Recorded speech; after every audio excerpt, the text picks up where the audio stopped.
Welcome to episode 5 of Angier in Action. I'm your host, Mayor Bob Eustis, town of Angier, and it's my pleasure today to be joined by Jeff Jones, who is our planning director.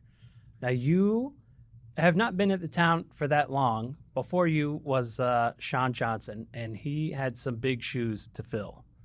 Get it? Because It's like 7 feet tall, that guy. Right. Anyway, but all right. So tell me, when were you hired at Town of Angier? Well, thank you, Mayor, for having me today. I was hired in May of 2023. So I've been here a little over 4 years. For a year. Yeah. And before that, I worked in Holly Springs and Fuquay Varina.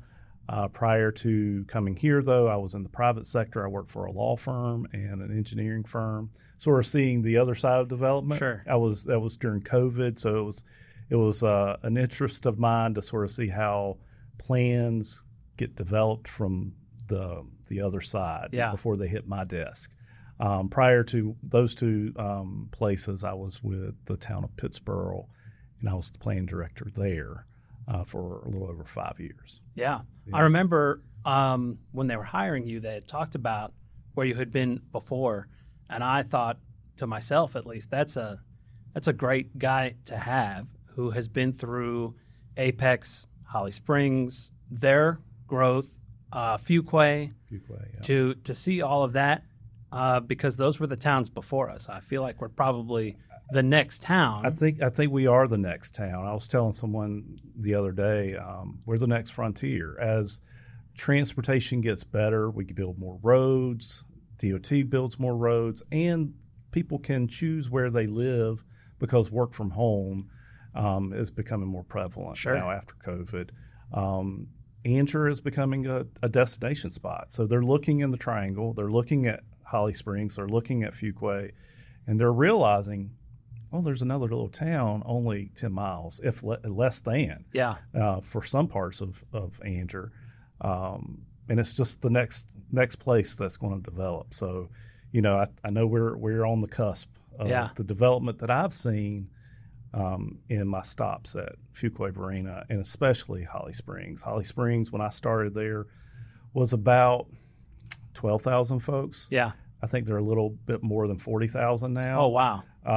And so that was, when I started there, that was in 2005. Yeah. Yeah. So that was almost 20 years ago. So let's think about Angier 20 years from now. Right. We could be 30, 40,000 people. That's scary to think about. It is scary to think about, but that's where the growth is going. They're going to these outer communities because, one, land is cheaper. Mm-hmm. People can get a little bit more home for their value, and so we are the next place. And so we need to think about Angier 20 years from now, and what do we want Angier to look like? Right. So that's really what my department tries to do. We do a lot of day-to-day planning, so that's when folks want to do like a permit to build a shed or build a pool or a home. But what we really do is think about the future and sort of map out future Angier. Right. Yeah. So why Angier now, aside from a job? Well, why pick Angier? Why dedicate yourself to Angier? Because I feel like you have. Well, I have, because Angier is an up-and-coming place. It is a small town. I feel like my disposition lends itself to a small town environment. I want to be involved in not only planning and zoning, but public works, parks and rec, administration. I feel more comfortable being a little bit of a jack of all trades and helping out, and not being siloed into a particular plan review or subdivision review, when you really can do that, or transportation planning, or long range planning in a larger municipality. I like being a part of a smaller community that's growing, that I can sort of be a part of. Yeah, I imagine in a town like Fuquay Varina or Holly Springs, where the staff is obviously much larger than ours. Absolutely. And there are very few positions where you get that intermingling or a little more than just, being pigeonholed into, hey, just this is what you're here to do, just do that. Right. And here you're a lot more involved. Absolutely. When I started in those communities 20 some years ago, those communities were smaller. And so I was able to be exposed to a little bit of everything. But as you said, those communities are growing. They have larger staffs now that if I were to work in those communities, you really are expected to be an expert in that field. Yeah. And I am well versed in planning, but I like to be able to assist public works, engineering, parks and rec with things that I've seen over my 26 years. I was thinking about that today. So I started in 1998, August of 1998. Yeah. So 26 years is what I've been doing this. So. That's a pretty long run. Now you're not as old as Jimmy and Derek, so I haven't cracked any old jokes because we're not as far apart as maybe there are. So I'm going to leave that whole That's right. That whole part alone. So let's talk. I think you've touched on it some, but really kind of what your department does. And I think probably the part of this, and we didn't talk about this before, but it occurred to me that one of the biggest differences for working for a town is that what you want to do is kind of told to you by whoever the current leadership is at some time. Mm-hmm. So you're not the one that creates the vision.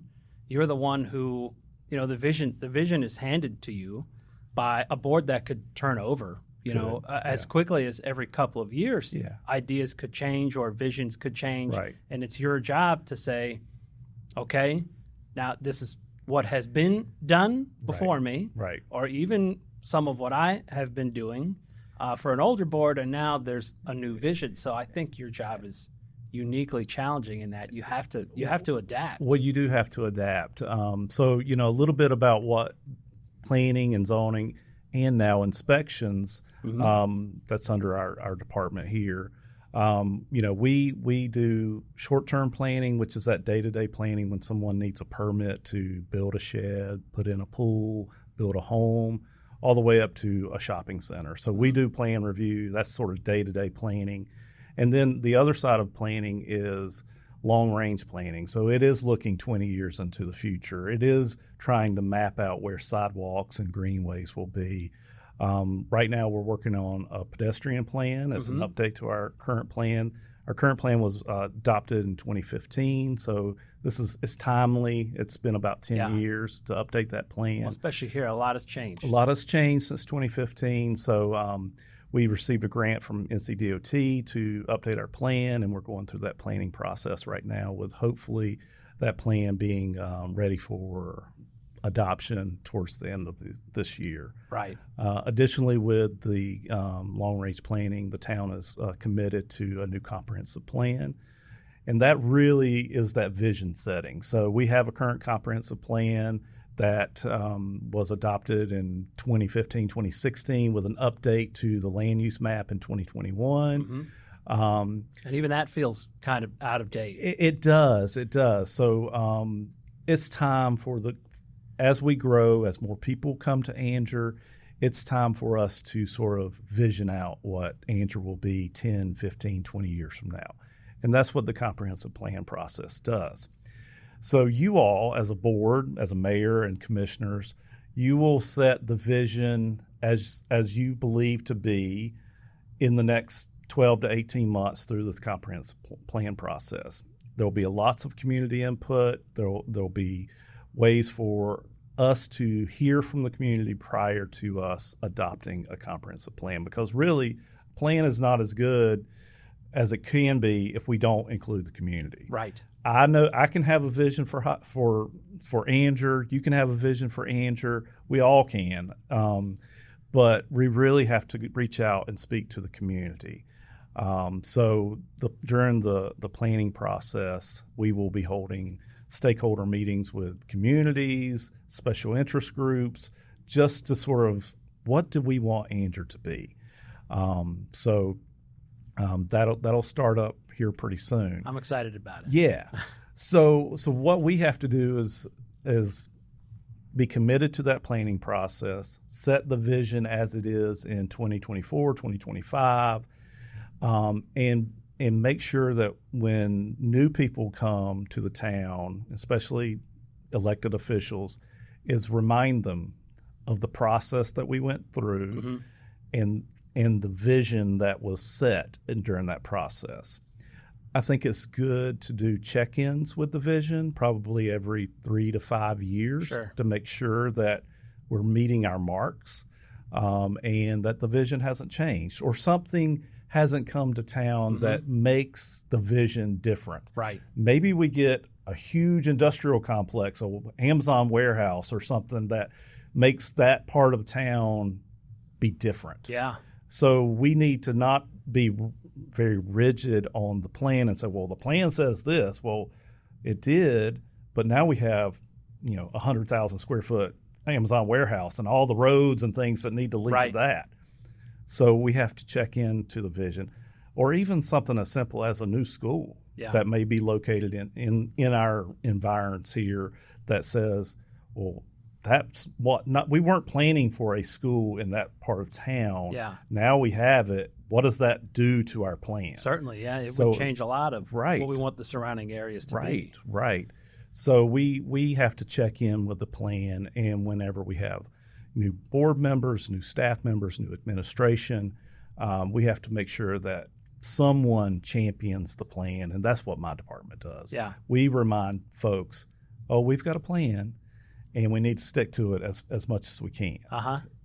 There are occasions when we adopt a plan and 6 months, a year later, something's different, and we can do plan amendments, and those are those happen, and it's not a failure of the process. It's just we've learned something different. Yeah. So we can do plan amendments not only at the 3 to 5 year time frame, but whenever the town needs to do so. Right. So we'll set that vision, and then after that, you're pretty much herding the cats. Right. Like, oh, guys, we That's made this plan. So.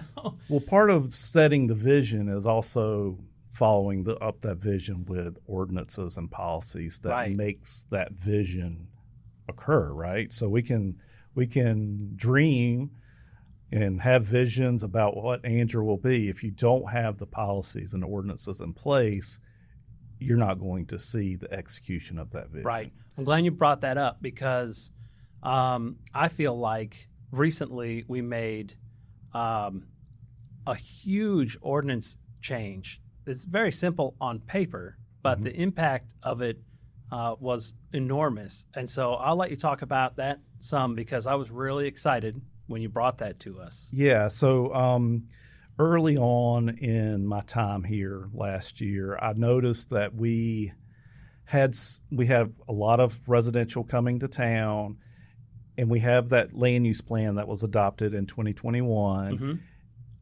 But I was noticing what was actually being built and approved by the board wasn't necessarily meeting what the land use plan called for. Yeah.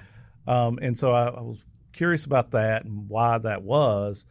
Well, the town, prior to some recent ordinances amendments, allowed for plan unit developments, which is where a developer comes in and wants to do multiple styles and types of homes, townhomes and single family. PUDs, plan unit developments, could be commercial and residential as well, or commercial and industrial. But what the town has really seen is a mix of residential types. And so those are the plan developments that we've seen.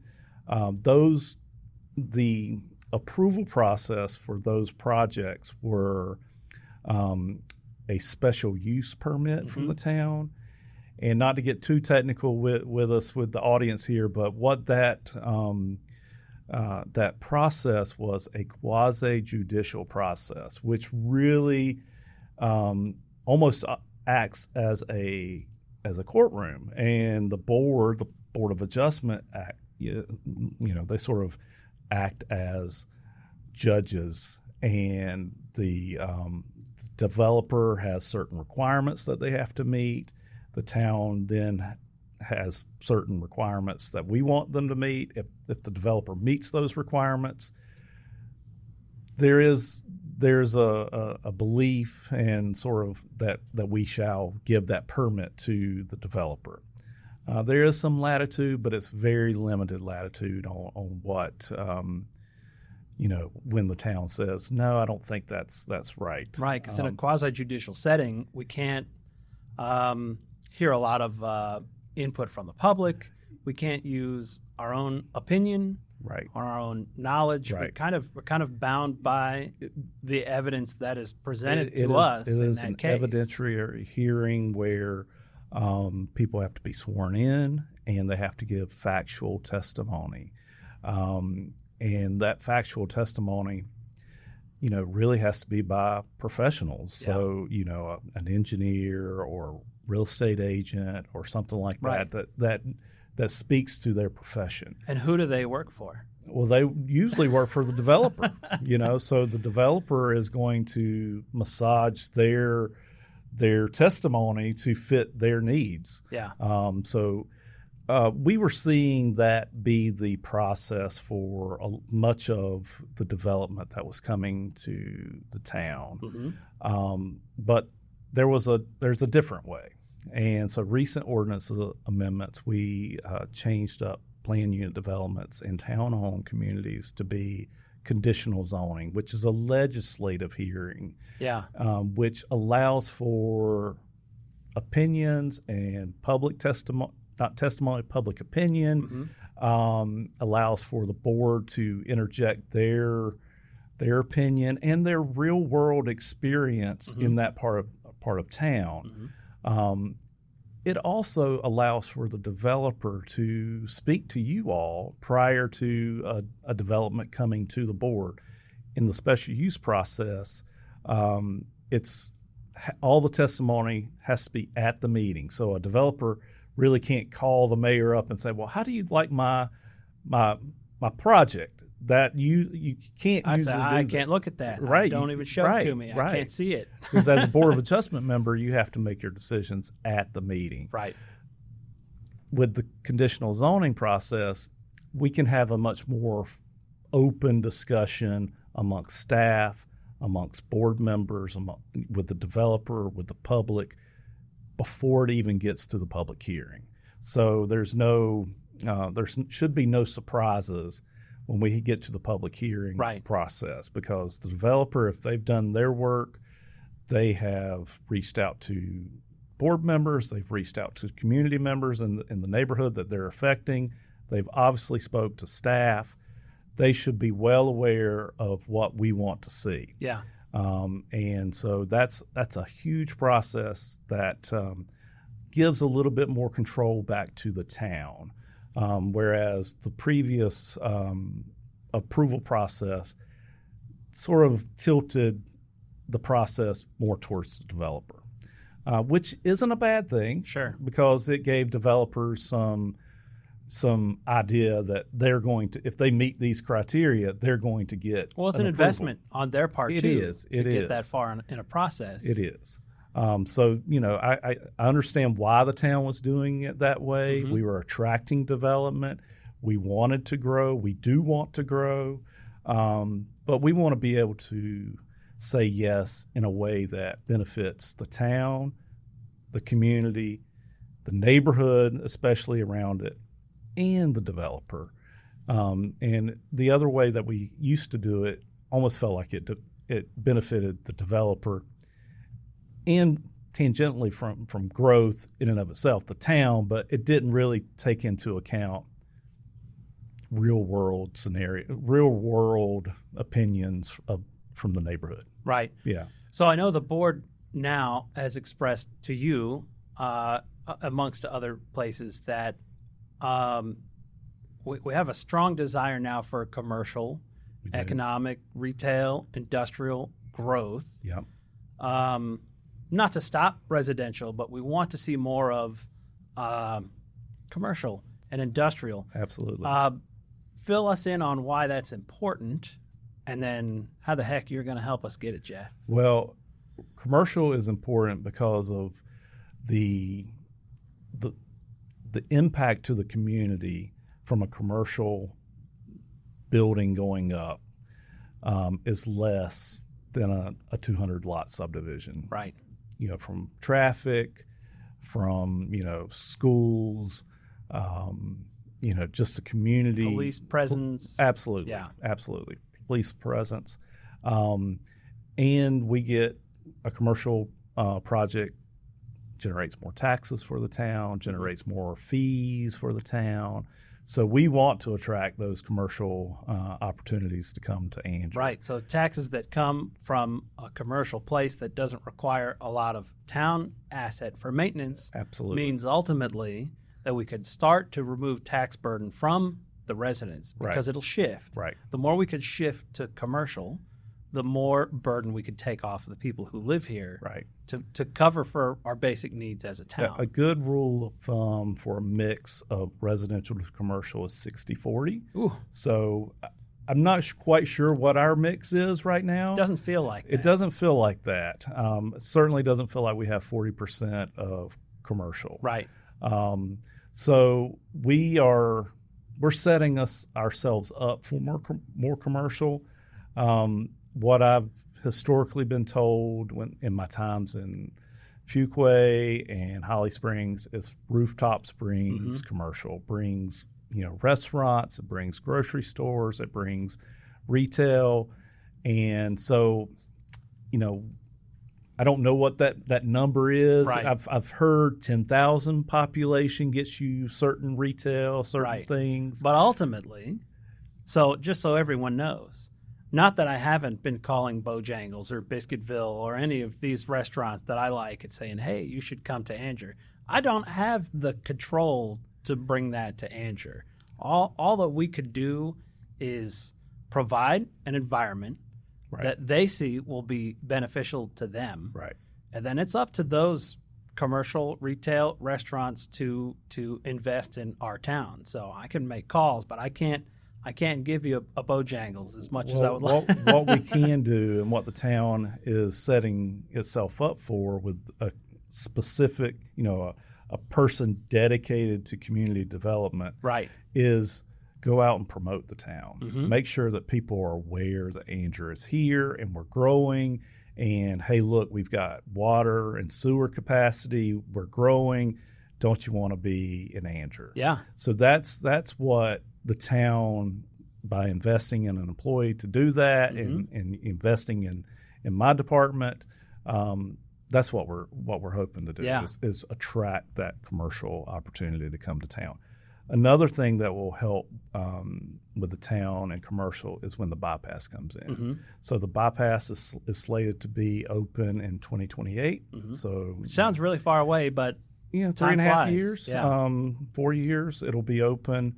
That will be a location where commercial development will locate along the bypass.